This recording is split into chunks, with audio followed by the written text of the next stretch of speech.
Hi, my favorite people in the world. How are you doing? Welcome or welcome back to In the Rough with Miyaki. If this is your first time listening to my podcast or watching my podcast, if you're watching on YouTube, thank you for stopping by. Don't forget to subscribe, like, share, and don't forget to follow us on our podcast streaming platforms on Spotify and Apple Podcasts. I'm really glad to have you all listening every week. I hope you enjoyed the last episode. I would like to get your feedbacks. I would like to get your comments, your suggestions and all of that good stuff. My DM is open. My comment section is open. You can talk to me anytime. I don't bite. I don't snob. But in summary, though, thank you so much for always being here. It means a lot to me.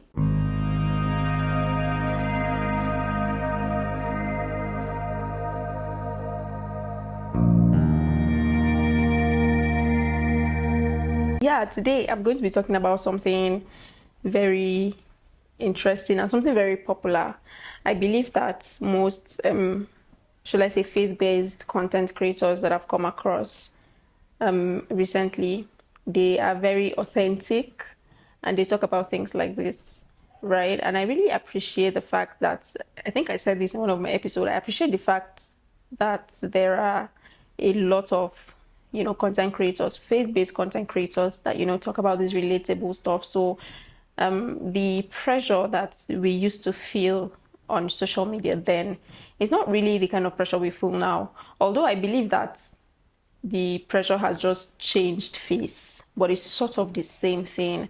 And I'm saying this from should I say, a personal point of view.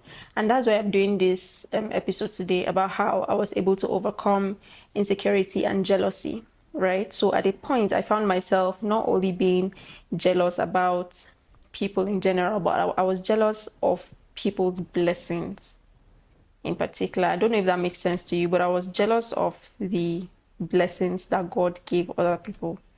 Do you get? So I was jealous of people's, should I say, oratory. I was jealous of the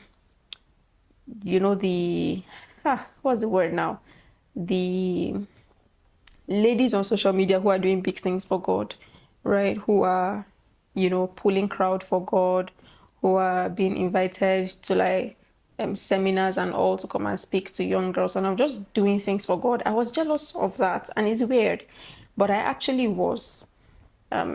And that's just what I want to talk about today.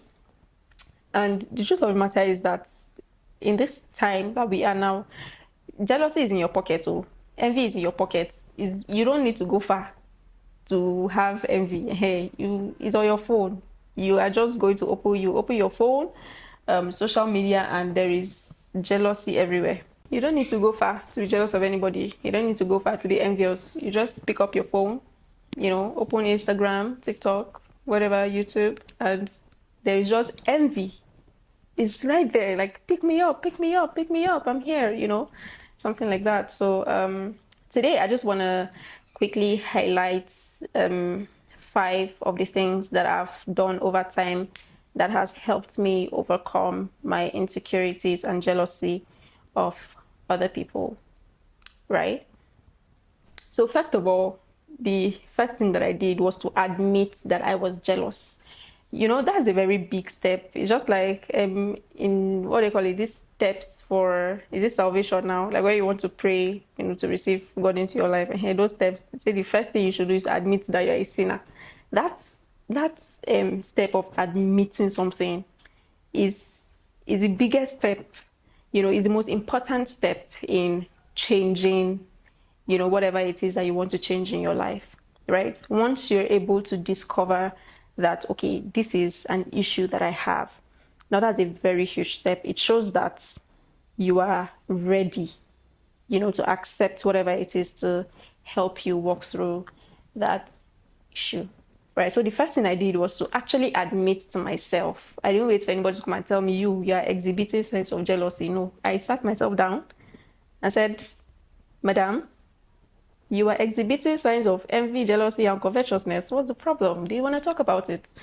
And I just sat myself down and I spoke to myself, okay, I'm jealous of this lady.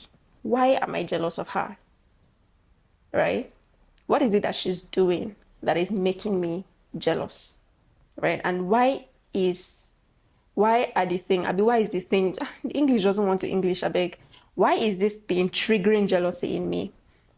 Now, there could be a lot of reasons, and I feel like it's very similar to being, when you're being defensive about something. So there's something someone will do that will trigger a defense mechanism, if I'm allowed to say that, right? Okay, so I identified that the reason why I am jealous about this is because I have concluded that I am not capable of having these things, right? Now, not that I'm not capable of having it, but I told myself, or I made myself believe that I'm not capable of having these things, right? So seeing this lady possessing these things makes me jealous. It makes me envious, of her. And like, oh, so why can't I have it if she can have it, right? Now, I never really said these words out loud. And that is the problem. The thing is, things like jealousy and envy, they can disguise as admiration. They can disguise as inspiration. So you're like, this lady inspires me, or I admire her. No, she's not inspiring you. You are exhibiting jealousy. And it's just, it's a camouflage. So you really need to just sit and talk to yourself to be able to identify that you're actually exhibiting, jealousy and envy and all of that, right? So I did that. I admitted to myself that I was actually jealous because I realized that with time, whenever I come across this lady's page, or it was almost as if I was obsessed with this person, right? And I was always going to this person's page and just scrolling and scrolling and scrolling. Why are you obsessed with this person? What is going on? So it was almost as if I was feeding off of this person's, should I say, performance, right? And then it was now making me feel like it was something that I had, which I didn't. So that was a very, terrible thing. So admitting that I was jealous was a huge step for me. So after that, my mind was now open to, do other things that was going to help me. Because the truth of the matter is that jealousy keeps you in a box. All right. It keeps you in a very tight box. You just never really get out of it. Right. And the reason, like I said, the reason why you're being jealous is because you've almost told yourself that this is something that I can never have. This is a person that I can never be, right? So the more you feed that jealousy, the less of you become, right? So it's very important that you do whatever it takes to make sure that you get out of that box. So the next thing that I did after admitting that and identifying those triggers was to begin to take social media fast, right? I began to take time off social media because the truth of the matter is that one thing I realized for myself especially was that the most place that fed my jealousy, that fed my envy and like covetousness and all of that was social media. Because on social media, you see all the things that you don't have, right? You see the person that does not repeat wigs. And when I say wigs, I'm not saying 15K wig, it's not 10K wig. You know what I mean? So on that social media now, you see the person that does not repeat wigs. You see the person that does not repeat clothes. You will see the person that, in fact, this is the one that gets me all the time. Someone that you are older than has maybe bought her second car or has rented 1 3-bedroom apartment or a duplex somewhere in Banana Island or in Lekki, or in Maitama in ABJ or something like that. Someone you're older than has how many thousand followers, is making so much money, is doing so much and all of that. It is on social media you see these things. You will not be walking on the road and you see it. Even if you are walking on the road and you see somebody pass in a big car, it doesn't send any message to your brain that, oh, this is an idea of the kind of life this person is living. You will not even think about it. When you go on social media and you see people that post their life on social media, you see everything. Even the parts where they have one bobo somewhere that is sending trillions and billions, and all of that.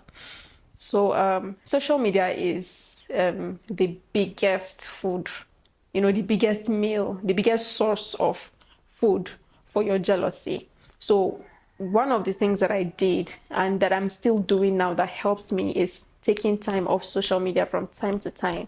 Sometimes I can take a week off, But initially, when I started doing the whole social media fasting, I could take as long as a month of social media to live in real life, right? Because the truth of the matter is that these people have something they are doing off social media. Now, I know that there are some people who their life is on social media and that's how they get paid and that's how they make money. But a lot of other people as well, they have things that are doing, they have businesses, that are paying them, and that's like, feeding that life that they're living, that life that you want to have. So, Auntie, how do you now want to get these things when you're not working, when you're not doing anything? You're just always on social media, just scrolling and scrolling. Or let's even say you even have something that you're doing, but that's going to be in another point, and I don't really want to get into it. But take time off social media, live in real life. Bask in your own environment, bask in your essence and in the things that you're doing. Find fulfillment in the things that you're doing, right? I think those breaks can help you because they actually did help me. So when you're not always seeing these things, you're not always seeing these people, they're not always rubbing these things in your face, you're gonna be good. I promise you. So yes, the next thing that I did was to sit myself down and redefine what success means to me, right? Now, initially, and to be honest, and I think that was because my mind was really small at the time. My mind was small. I've not expanded my mind. I've not, spoken to myself. I've not read enough books that could, feed my greatness and all of that. So to me, success was materialism, right? It depended on the kind of things that you had, how much money you had, whatever car and all of those stuff. Now, I'm not saying that people who have these things have a flawed sense of what success is. Those things are actually like results of success, right? But then not having these things at the moment does not mean that you are not being successful in what it is that you're doing, right? So I had to redefine what success meant to me. And this point is a two-in-one point. Because while I was doing that, I also had to tell myself that most of these people that I was seeing on social media, like most of the people that I was looking up to in quotes, but technically I was being jealous of them. Right now, these are people that I look up to. They're people that inspire me and all. Then I was jealous of them, but I'm not jealous of them anymore. But they inspire me. Whenever I need some motivation, some inspiration, I listen to these people talk. I go to their page. If they have websites and businesses, I just go scroll, and see all of those stuff. First of all, the first thing I did was to realize that these people are way older than I am, right? So most of these people were at least 5 years older than I am, right? So that means that they've been able to, over time, build something. Now, there is a 5-year gap. Where I am, that was where they were 5 years ago, right? So it took them, okay, this is not literal, but let me just like make an assumption that should make sense. So let us say it took them 5 years to get to where they were, right? So they are technically 5 years ahead of me. Do you get what I'm saying? They're technically like 5 years, 7, 10 years, some even 15 years ahead of me. So you can imagine what a 15 years gap is. That means they were like 5 when I was giving birth to, or they were like 15 when I was giving birth to. So that means that they have had the privilege of having experiences and, amassing knowledge that I've not been able to get to yet. Do you get? So that is one thing that helped me redefine, the meaning of success to me. Right now, I know that success is not by age and it's not by all of that, but I think that it also plays a role, right? So because of that age factor now, they've been able to achieve things that I've not been able to achieve yet, things that I'm working towards achieving. You get what I mean, right? I'm sure you do.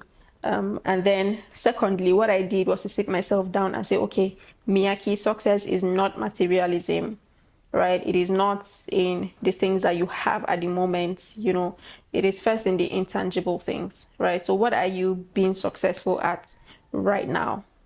Look at your life. What is it? What are you doing? What are you doing right now? What do you have in your hand that you're doing right now? How are you handling it? How are you working with it? Something like that. So yes, that was one thing that actually helped me. So once I redefined what success meant to me, it was very easy for me to move out of that. And also, people have different things that they do. Now, I can't sit down and look at a lady in tech and compare my life with a lady in tech. Ladies in tech have money. Like, tech people have a lot of cash like flowing through their hands, right? Exactly. So someone who is a fashion designer, I don't want to say tailor or whatever, but someone who is a fashion designer cannot sit down and begin to compare her income, whatever, with someone who is into tech, or someone who has chains of businesses. Now everybody has different things that they are pursuing, right? Different people, different, what do you call it? Different folks, different strokes, right? So if I'm looking at a fashion designer and I'm being jealous of her, that means I don't even have sense in the first place. I need to look at what I have in my hand, what talent do I have, and look at how to build that, right? Now, that does not mean that a fashion designer cannot be as rich as a tech person. Look at them, Vicky James, them now. It does not mean that they can't be as rich as a tech person, but I strongly believe that you cannot compare, the success rates. Things like tech, you can learn UI UX design this week, and next week you're getting gigs that are paying you in dollars. But for things like fashion design, it's something that takes time. Like, you have to take a long time to like keep sharpening and sharpening all those skills. Do you get? So I had to redefine what success meant to me and look at all of these factors and tell myself, calm down, you're doing so well, and with time results are going to tell that you've actually been working hard. So yes, another thing that I did was to begin to practice contentment. So what I did was I had a sticky note and I wrote out the scripture which says godliness with contentment is great gain, and I put it on my mirror so that whenever I was dressing up and everything, I would see it. Now, it's one thing to be godly, it's one thing to be content, and it's another thing to be godly and content. Right, and I said it in one of my videos that contentment is a conscious effort you make even as a Christian. It's not something that just falls on you. Human beings do not have the tendency to be content. We are not content people. We are hungry people. Like, we always want more and more and more out of life, and we want to get everything that we can lay our hands on. We just want to keep taking and taking and taking. So when I see this car, I want it. When I see that clothes, I want it. When I see those shoes, I want it. Things like that. That's just how we are as human beings. So you have to be deliberate about practicing contentment. Life is it's not just about money. I mean, of course, you need money and all of that to enjoy life, but that is not what the essence of life is, and that's why scripture, tells us about how the root of all evil is money and all of those stuff. Not that you should not make money. In fact, God wants his children to be successful. God wants his children to be comfortable. He wants us to lead comfortable lives. In fact, you even need money to propagate the message of the kingdom, things like that. God wants you to be rich, but at the same time, you need to understand the place of contentment, because if you are not content, it doesn't matter how much you have, you will still want more. And lack of contentment can make you go to any length to get whatever it is you want, right? And I don't want to use any vulgar words on here, but these ladies that you see doing a lot of things, like doing different things to get money, or these guys that you see, cheating people, robbing people of their hard-earned money and stuff, it's just because of this lack of contentment, right? You're not satisfied with what you have, and you're not patient enough to work to get the money to be able to afford the things that you have. So you will resort to dubious means, because these are, technically they are faster ways for you to get what you want, right? So you will just resort to doing those things to get the things that you need. So contentment is a very big step. Practicing contentment is a very big step, and it's not something that happens overnight, to be honest. And if you are doing these things and you've been trying and it seems like it's not working, please don't be hard on yourself. These things, you don't just wake up and just fall into them. There will still be traces And while I'm speaking, to be honest, I'm not saying, and I always say this, I'm not saying that I'm such a perfect person that I don't have these feelings anymore. These feelings are around, but you have to make a conscious effort to overpower them, right? So all of these things that you've been doing, all of the things that you do over time to make sure that you kill the feelings of jealousy and all of that, you have to always have them in your palms, right? So that whenever these feelings come, you can just easily overpower them, right? So yes, practicing contentment, that was a very huge step for me into overcoming jealousy and insecurity. And then the final thing, the final step, last but not the least, last but not the least, what I did was to begin to genuinely celebrate other people's progress, other people's success, right? So deliberately, and I really, this was even a prayer point for me because it was quite difficult. This was quite a difficult step for me. It became a prayer point, and I told God to help my heart, right? So much that when I see people succeed, when I see my friends succeed, and even people that I don't know, when I see them succeed, I want to have a genuine feeling of happiness and joy for these people, right? I didn't want to smile and say, oh, congratulations, but in my heart, I'm like, I beg, you didn't even deserve it, or something like that. I wanted to be genuinely happy for people and to celebrate people's success, and I didn't want to do it in a secret. I wanted to do it openly. I want to do it openly, and I started doing that consciously, and that has really helped me. Now, there are other big steps. All these steps I've mentioned are really, really big, and this is another huge step. By the time you begin to celebrate other people's successes, it's really easy for you to walk into your own success. It's almost the same thing as honoring people. Do you get? See, this thing works like magic. I'm not going to lie to you. I'm serious. It works like magic. Just try it, right? The next time your friend comes to tell you, oh, I got the role, or I was able to pay my rent, just be.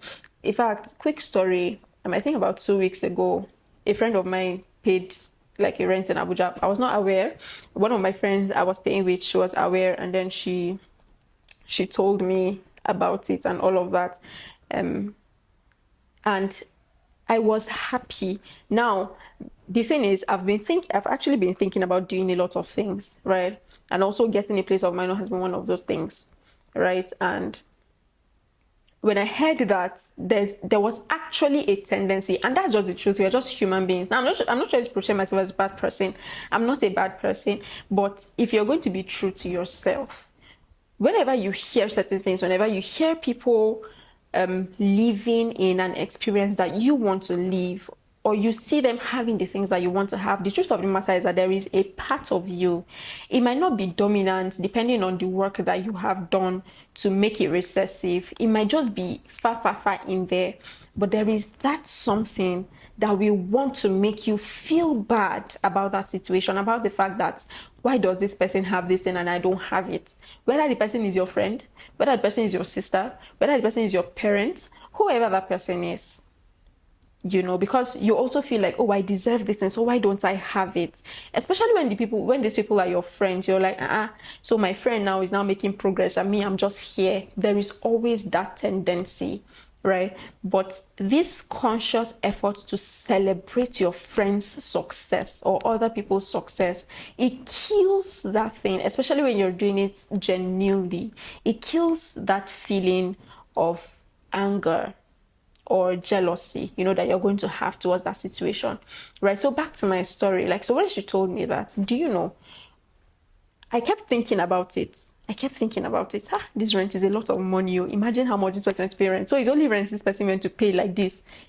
So how much will the person now use to furnish? And see, immediately I started having those thoughts, I picked up my phone and started sending her messages.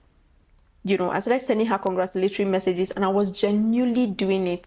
Not just because I wanted to silence those voices, but because, first of all, I was genuinely happy for her, right? And then also the part of silencing those voices, it was there quite all right. But once I began to send those messages and, congratulate her, and I prayed for her, and I told her that I honored her. And you know what I did? I voiced out my desire to also have something like that. Immediately I did that, see, those voices, they went quiet. I kid you not. Quiet. They just picked all their shoes, their bags and everything and just left me. So I voiced out the desire. I said, I also desire to have this and I honor you. And I just tap into this blessing of God on your life. And I hope that very soon I can have my own testimony as well. Those voices, they hushed. They zipped. Honestly, they did, and this is a very important step, and these are the things that have helped me over time, and these are things that I keep practicing. They say practice makes perfect, but in certain issues of life, there is no perfection. It's something you have to keep doing and doing and doing until Jesus comes, because if you stop doing them, these things will come back and you don't want to start afresh.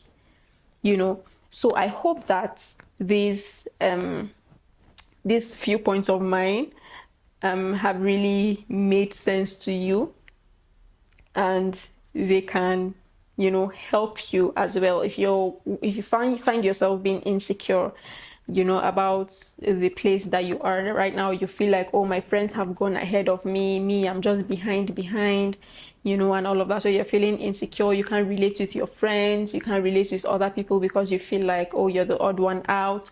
Or if you are just jealous of other people, you just find yourself always sizing people up. Whenever this lady wears a dress and a fancy, you just size her and be calculating how much she spent to buy those things.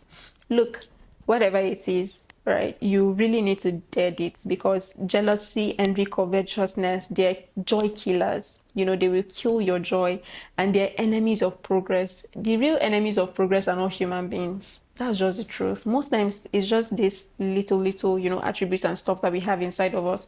Those are the real enemies of progress, and you really want to kill them before they kill your what will I call it now? Before they kill your joy, before they kill your future, before they kill your progress. You want to kill them first, right? So I hope that with these few points of mine, you are first of all being convinced that you have a tendency to be jealous. Yes, if you think that, me, I can never be jealous, I can never ever, you have the tendency of being jealous. Everybody has that inside of them. And whenever you see people who are not being jealous, or who are not being covetous, or who seem to be happy with what they have, no matter how little or no matter how much, it's because they have actually made a conscious effort, with the help of God, of course, to put that thing in check, and to just keep it closed and just drop it somewhere, in the bottom of the ocean. So yeah, guys, right now I'm sitting here and I can proudly say that I am jealous free. I mean, yes, this thing is there, but I am jealous free, I am envy free, and I am covetousness free, and I hope that you can relate with these things that I've said, and you can also choose to practice with the steps and see how far you go. So let me know in my DM, in my comment section, your struggle with jealousy, covetousness, and all of that, and how you were able to overcome it. And let's see how we can help each other. Your own points, coupled with my own points, can go a long way to help a sister or even a brother who is struggling, to overcome jealousy and covetousness and all of that. So yes, my loves, thank you so much for tuning in today. Thank you so much for listening. I hope that this made a lot of sense to you. Don't forget to give me your feedbacks. Don't forget to follow us on all our platforms and share with your friends and family. Thank you so much. See you next time. Bye.